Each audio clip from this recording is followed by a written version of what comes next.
So this is our COVID area. Even wearing all the safety equipment, it's an unnerving experience walking into intensive care, where the sickest patients with coronavirus are being looked after. Patients like Sharon. I'm so lucky to still be here. If it wasn't for all the team here and the one-on-one care that I'm getting, I honestly thought that was the end of me. It's horrible. It takes over your life. There's nothing you could do. It totally drains you. And for them people that say, oh, it's not as bad, it is, believe me. And people need to, take more notice of this and take more care.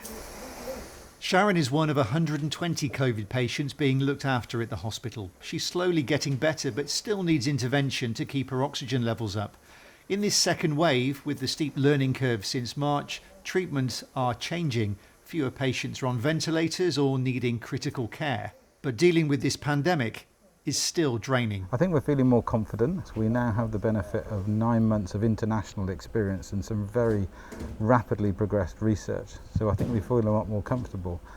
But we're all exhausted. We're as tired as coronavirus as everybody else. So it's taking a lot to pick ourselves up and go through this again. But we've done that. We're ready. We're ready for more patients if we need to, and we're ready to do everything else as well. 8 floors up in the Gloucestershire Royal to the COVID respiratory high care ward. The high care is where predominantly our more unwell patients are. So we've got patients on very high levels of oxygen, so nasal high flow. Through to the other end of the ward, we've got patients maybe just on a couple of litres of oxygen. And proof here that COVID doesn't discriminate when it comes to age, experience or understanding. Mamta is a local GP in her 40s and she'd kept the disease away since March, but caught itself isolating at home with her son, who tested positive. It's been an eye-opener. It's real. This is real. And I would only say that everybody should take it quite seriously and make sure that they follow all the advice that's being given by the governments. Care, I cannot tell you how much I can thank anybody. Ladies last night were up on their feet beside me all night. They didn't leave my bedside. So they really, really are so passionate about what they do.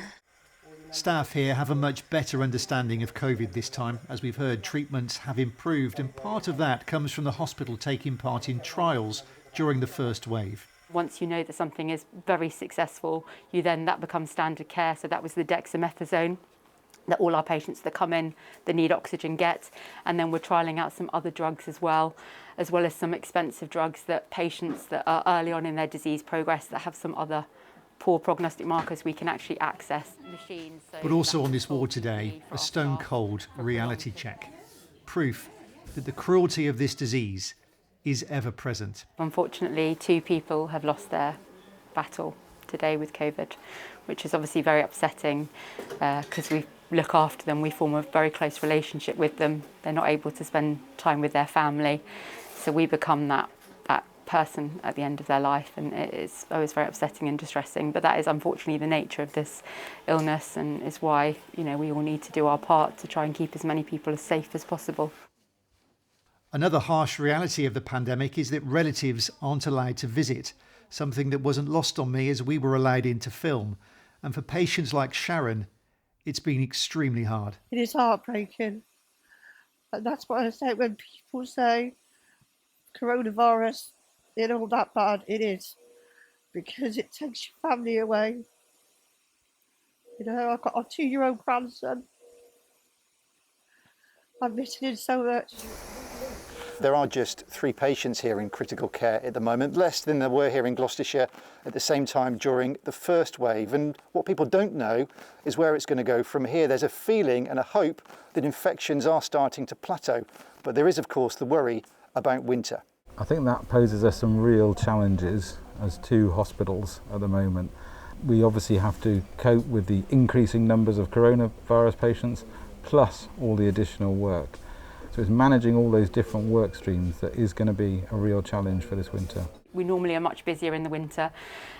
So these patients, if they get coronavirus on top of that, plus the pressures from trying to separate patients and keep everything moving, looking after our cancer patients as well, it's going to be a hard, long winter, and I think we all know that we're in for a few months of hard slog. Your blood pressure. But amidst those challenges here, there are many success stories, many signs of hope. Denise from Mitcheldean is getting ready to go home. Off the oxygen today. Yes, and hopefully home tomorrow. Absolutely wonderful. My family have kept me going through all of this, and my son's at home waiting for me. I cannot praise the staff enough, I really can't. Those oxygen levels are coming up now, so when you were talking... The staff I met here today were determined, resilient, dedicated, many working 13-hour shifts as they have done for months, continuing a battle against a relentless enemy that has no cure. A vaccine, of course, offers hope of an end, but that isn't here yet. Steve Knibbs, BBC Points West, Gloucester.